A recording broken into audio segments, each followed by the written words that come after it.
Hello, this is Ronald Allen, Managing Change with Effective Communications. You are looking at the sunset in a place that we have called home for about 13 years, called White Bog's Blueberry Farm. And it is a historical preserve created by a woman in the 18th century who had looked at horticulture and the benefits that this kind of environment can create. And I want to take this moment just to speak with you, share some thoughts of the week as we talk about effective communications and how we go about our days, perhaps missing some of the rich opportunities.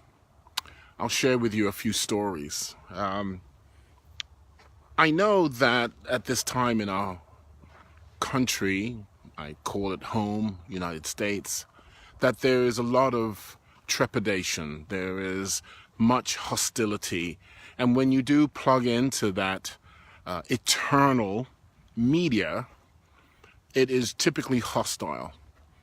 Well, here's a picture of tranquility. Here's a picture that you can immediately see that if you select a different medium, a different venue of communicating with family and friends, and certainly with strangers, things become a lot more clear, things are more meaningful, and instead of the hostility, the noise of public media, public forms of engagement, you can reflect and think of what you've achieved, what you're trying to achieve with family and friends, loved ones, in business, and begin to recraft a better meaning.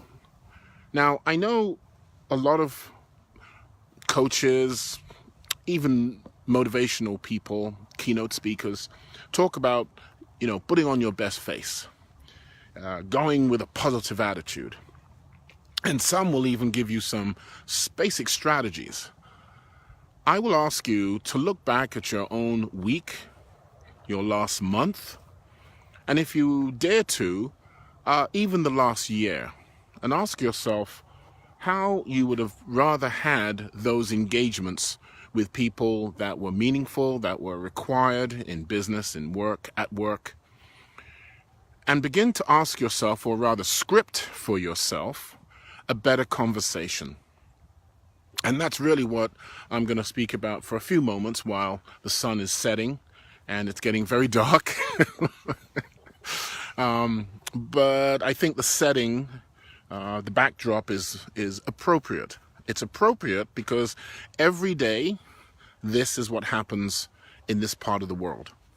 It happens in every part of the world, and that is the sun sets. Now, for some, of course, we're waking up and going to work. As we know, the time schedule that people follow has certainly changed. There's no longer a typical beat. So take your rhythm, take your reflection, and begin to script a different message to people that you need to engage with, people that you'd like to. And let's kind of go over some examples. So working with a number of different clients and hearing that the primary stakeholders, those who are chartered or charged with, those that are employees within the company, work very efficiently together. They desire and look for opportunities, whereas the communication among the external suppliers is very antagonistic. Are you asking the questions, what is causing that disconnect? Are you asking for their input based on their experience, based on what their understanding is of the requirements?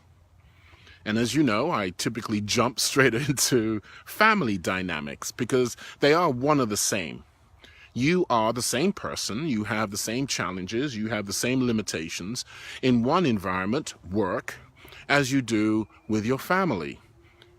So with family, and the psychology tells us that even those people that we know well, based on the subject, the topic we're about to engage in, we will do some testing, as I say, the little antennae come out, and we want to make sure that that family member, is on the same page. And we are quick to scold them when they're not. Isn't that the same thing as we do at work? Isn't that the same thing we do with lovers? Isn't that the same thing we do with in-laws?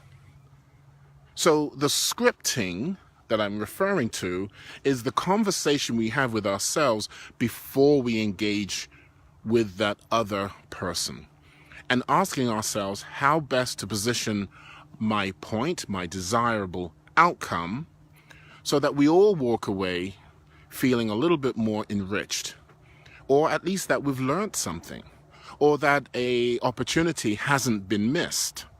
And certainly in politics and negotiations, that the other person is not disliking or even hateful of what we have presented. Some of you may also recognize some of the stories that are going on in the media that speak to different groups being very physical, at least with each other. Is that the best way that we can communicate to those lower in the ranks? Now, I could certainly say, is that the best way for them to communicate? Apparently it is. That's their MO. That's their mindset. So I'll ask you, what about the young professional coming along? The mentee that needs to be mentored, the associate that is looking for guidance. Do we only get it when we are in a formal setting of a protege, right? We're trying to teach somebody something. Could we not show an earnest form of communication and desire just in our everyday behavior? Can we begin to stop using belittling comments, sarcastic verbiage? Are we intelligent enough to do that? Are we mature enough to understand the repercussions, some of us refer to as the butterfly effect, in our own everyday behavior? If we speak one way and act another, we know in family dynamics that the children will acclimate to the way that we behave. And so when we ask them for something, they respond accordingly. So isn't that also true in our working environments? Here's a simple example. I was at Dunkin' Donuts. Simple ordering of coffee, bagel, donuts, simple everyday stuff. The accent, though, of the individual, the cashier on the other side, made it a little bit of a challenge. And unfortunately, this one customer was quickly annoyed. My observation is, well, you know that these people, the cashier and the owners and many of the attendees on the other side of the counter, are from a different country. You also know that they have a different accent and enunciation of words. You also know that perhaps their air, the way they hear things, from you is also a challenge.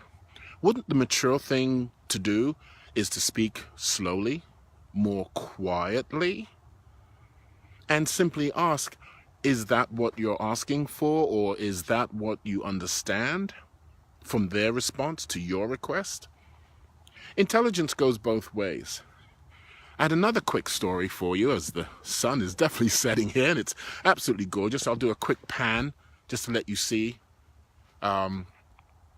And for those of you who are not familiar with my live chats, this is New Jersey. had another one where a group of highly educated academic PhDs nonetheless, and fortunate enough to attend Ivy League schools. Working with them and a gentleman that I'm actually directly associated with, the comments was, these people are down to earth. These people are looking to improve the situation of the company. Now, I know most of you would say, well, typically, or at least the standard comment and perspective is, if you come from an Ivy League environment and you have PhDs, you believe that you're a cut above most. That is a status quo. That is a generalization. Is that a healthy generalization? Especially if you're trying to break into new markets, trying to cultivate new relationships, trying to establish the benefit to your own children of still remaining human, humility, and still benefiting from higher education and academic excellence. So I'll leave you with that for tonight. It is the meaning, the intent of our communications. It is the legacy we leave for those who are coming up behind us, and for all of us to share a mutually beneficial outcome. This is Ronald Allen doing a live chat from glorious White Bogs Blueberry Farm in southern New Jersey.